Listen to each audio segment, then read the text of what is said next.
It could be terrible, and it could be great. It's not clear. Right. But one thing is for sure, we will not control it.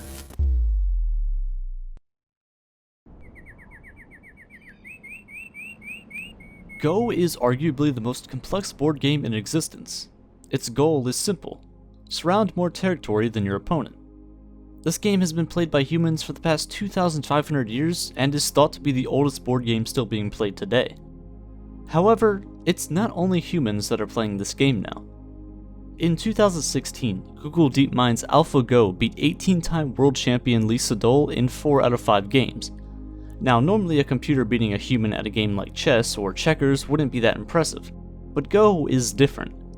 Go cannot be solved by brute force. Go cannot be predicted. There are over 10 to the 170 moves possible in Go.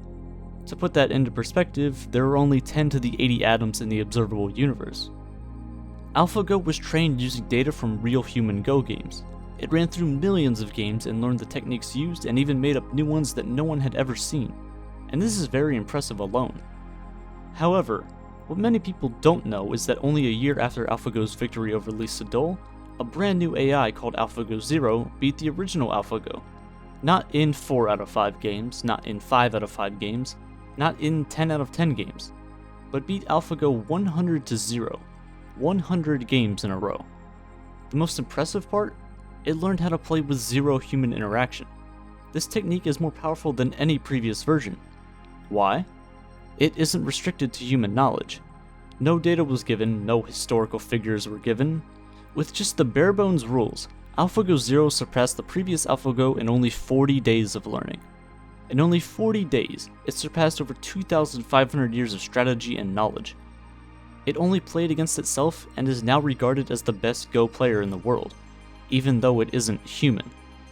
But wait, if this AI learned how to play without any human interaction, made up strategies of its own, and then beat us with those strategies, then that means there's more non-human knowledge about Go than there is human. And if we continue to develop artificial intelligence, then that means there's going to be more and more non-human intelligence.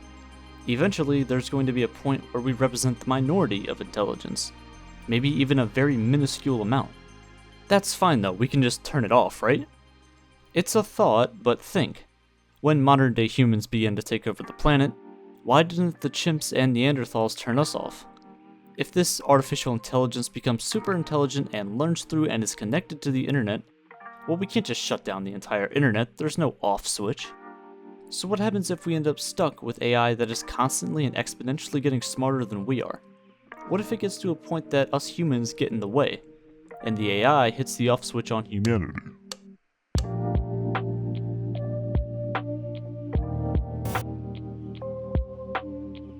When people think of AI, they tend to think of super intelligent AI. AI that serves the human race but could also end us at a moment's notice. But is this really going to happen? Pop culture, mostly movies, tend to depict AI not as benevolent creations, but rather as robots with malicious intent. Except for Tars in Interstellar, he's pretty cool. Yeah, you can use it to find your way back into the ship after I blow you out the airlock. There's a lot more to AI than you might think. There's a lot more types that serve different purposes. Artificial narrow intelligence, also known as weak AI, is the only form of artificial intelligence that humanity has created so far. It makes this sound kind of bad, but trust me, it does a really good job at what it's supposed to do. Narrow AI is AI that is created for the sole purpose of handling one task. It's the kind of AI that ALPHAGO is. Narrow AI is good at speech and image recognition, and also at playing games like chess or Go, or even pretty complex games like Dota 2. At the International 2017 World Championship, OpenAI's artificial intelligence destroyed pro player DENDI 2-0. But much like ALPHAGO Zero, it wasn't taught how to play the game. It played out millions of years worth of 1-versus-1 matches against itself and learned on its own. It started out barely knowing how to walk, and eventually as time went on, it surpassed human-level skill. If you use Spotify, you'll see that it creates daily mixes for you based on the music you listen to. Amazon learns from it, teaches itself your buying habits to suggest you new products. But it seems like a common reoccurrence where these AI teach themselves how to do the task at hand. How is that even possible? Well, through something called machine learning. Machine learning is the science of trying to get computers to learn and think like we humans do. Machine learning is essentially the same way that babies learn. We start off as small screaming sacks of meat, but over time, we improve our learning. We take in more data and more information from observations and interactions, and most of the time we end up pretty smart. The most popular technique out there to make a computer mimic a human brain is known as a neural network. Our brains are pretty good at solving problems, but each neuron in your brain is only responsible for solving a very minuscule part of any problem. Think of it like an assembly line, where each neuron in your brain has a certain job to do in order to completely solve a problem. Let's make a simple example of a neural network. In order to say that someone is alive, they have to either have a pulse or they must be breathing, but not necessarily both at the same time. This yellow dot represents a neuron in a neural network. It functions just like a neuron in your brain does. It takes in information and then gives an output. If this neuron takes in the information that says, hey, this person has a pulse and is breathing, then the neuron deciphers this information and says, okay, this person is alive. It learns to analyze situations where the human would be declared alive, if it's breathing or has a pulse, and situations where the human would be dead, where neither of those is true. That's essentially a bare bones explanation of how it works. Of course, no neural network is really this simple. Many have millions of parameters and are much more complex than just this one layered network. The world is full of sounds and visuals and just data in general, and we take in all of this to form our view of reality. However, as more and more complex topics show up with more and more data, it becomes harder and harder for humans to do this analysis on their own. This is where machine learning comes in handy. Machines can not only analyze data given to it, but also learn from it and adapt its own view of it. Let's go back to ALPHAGO 0. In only 40 days, it surpassed thousands of years of strategy and knowledge and even made up some of its own strategies. But how did it do all of this so quickly? Biological neurons in your brain operate at about 200 Hz. That's proved to be fine for us, but modern transistors operate at over 2 GHz, an entire order of magnitude faster. Those neurons in your brain travel through what are known as axons, and they travel at about 100 meters per second, which is pretty fast and gives us pretty good reaction time. But it's only about a third as fast as the speed of sound. Computers, however, can transmit information at the speed of light, or 300 million meters per second. So there's quite a big difference between our brain's capabilities and a computer's. In just 1 week, a computer can do 20,000 years worth of human-level research or simulations or anything it is trained to do. A brain has to fit inside your head. There's a limit to how much space it can take up, but a computer could fill an entire room or even an entire building. Now obviously weak AI doesn't require an entire server room to run. Like we saw with OPENAI, it only took a USB stick. But for more intelligent AI, it may require much more power. Artificial General Intelligence, or AGI, is AI with more than a single purpose. AGI is almost at or equal to human-level intelligence, and this is where we're trying to get to. But there's a problem. The more we search into it, the harder and harder it seems to be able to achieve. Think about how you perceive things. When someone asks you a complicated question, you have to sort through a ton of unrelated thoughts and observations, and articulate a concise response to that question. This isn't exactly the easiest thing for a computer to achieve. See, humans aren't able to process information at the speed of light like computers can, but we can plan things. We can think of smart ways to solve problems without having to brute force through every option. Getting a computer to human-level thinking is hard. We humans can create things, we invent things. We create societies and play games and laugh. These are all very hard things to teach a computer. How can you teach a computer to create something that doesn't exist or hasn't even been thought of? And what would be its incentive to do so? I believe AGI, or strong AI, is the most important artificial intelligence to be created, and here's why. Machine learning is exponential, meaning that it starts off rather slow, but there's a certain tipping point where things start to speed up drastically. The difference between weak AI and strong AI is millions of times larger than the difference between strong AI and super intelligent AI. Once we have the artificial general intelligence that can function like a human being, for the most part at least, it may help us reach superintelligence level in only a few months, or perhaps even weeks. But here comes another big problem. See, many people tend to see intelligence on a graph like this. We have maybe an ant here, a mouse at about here, the average human here, and maybe Einstein right here just above. If you asked most people where a superintelligent AI would lie on this graph, most would probably put it somewhere around here. But this just isn't the case. Although AI might not be at human level intelligence yet, it will be one day, and it won't stop at human level. It'll most likely just zoom past and continue getting on more and more advanced until, eventually, the graph looks something like this. This is what is known as the technological singularity, where artificial intelligence becomes so advanced to the point where there's an extreme explosion of new knowledge and information, some that might not even be able to be understood by humans.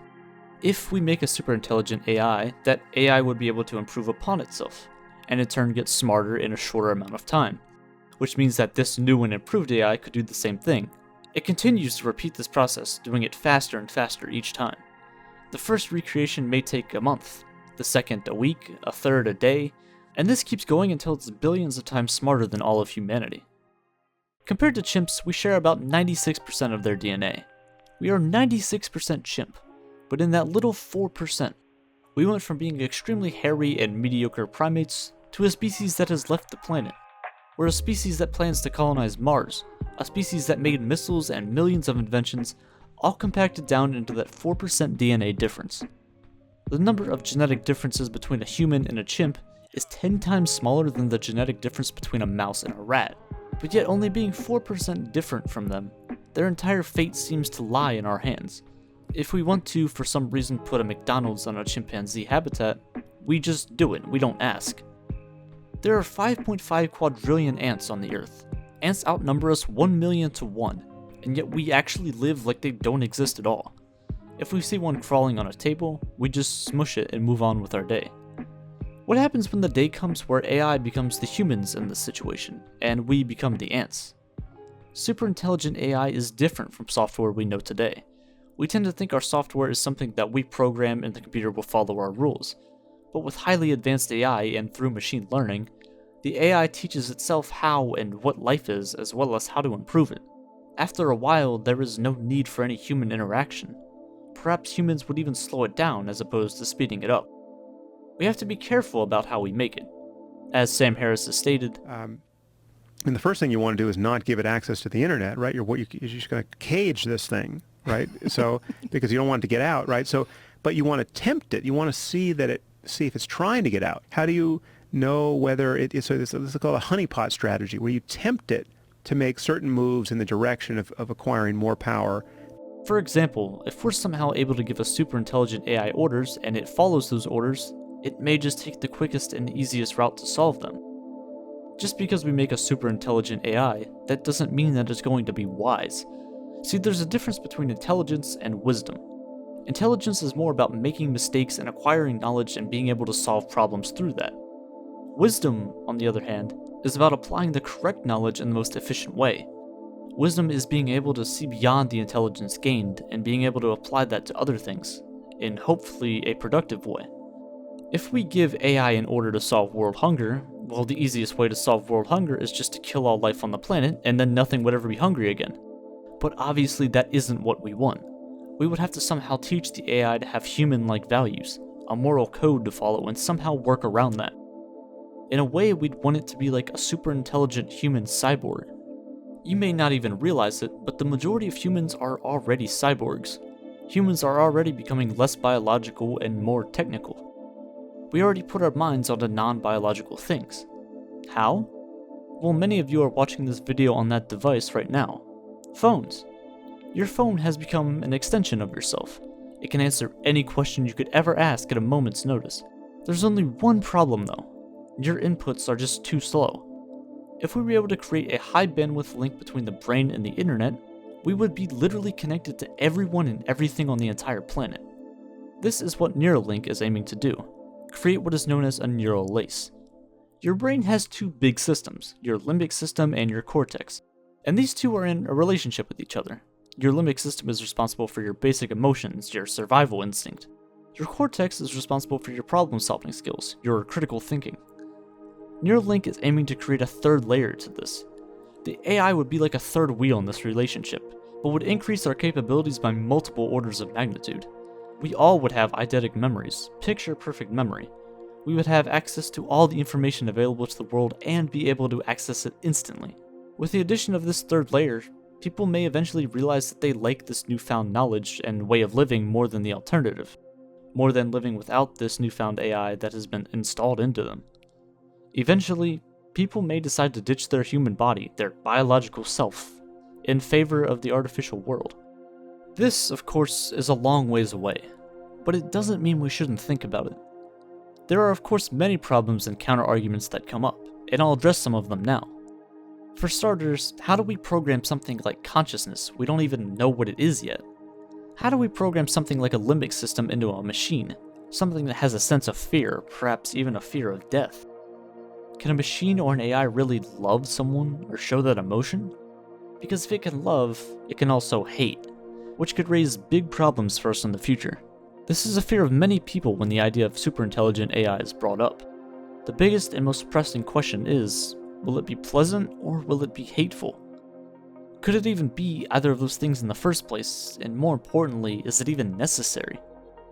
Sure, a superintelligent AI would have all the information in the world at its disposal, but then again, so do you and I.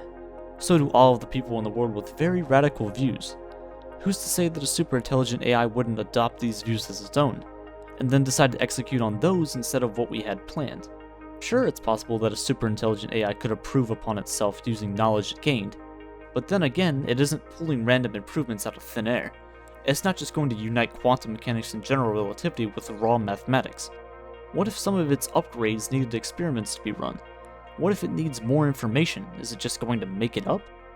This leads into, what if the AI learned to lie, and then decides to lie to us about its accomplishments for its own selfish reasons? It's also possible that the progress of computing will slow down, and it looks like it already is. I mean, look at airplanes. In the past 100 years, we went from this to this. But like many things, there's a threshold that is hard to get past. But if we do get past this barrier, the upsides could be tremendous.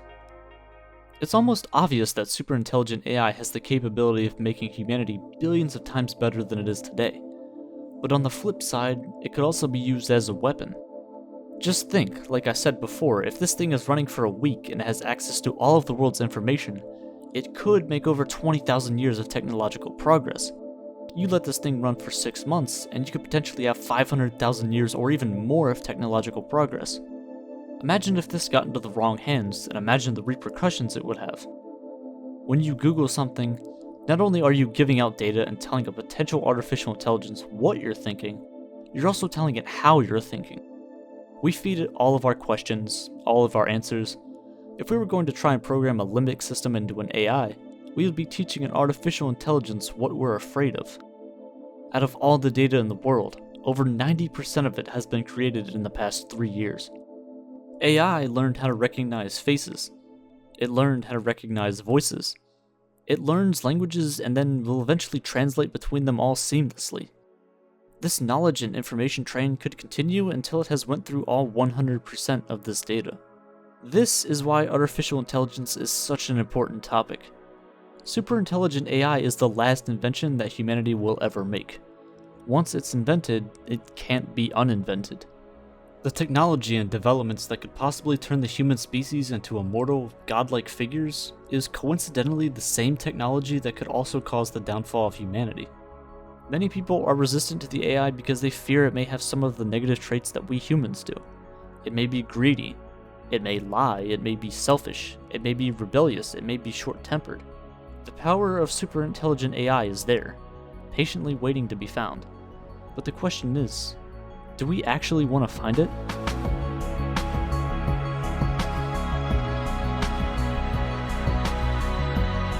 If we want the future to be perfect, if we want to create the perfect superintelligent AI, we need to be prepared.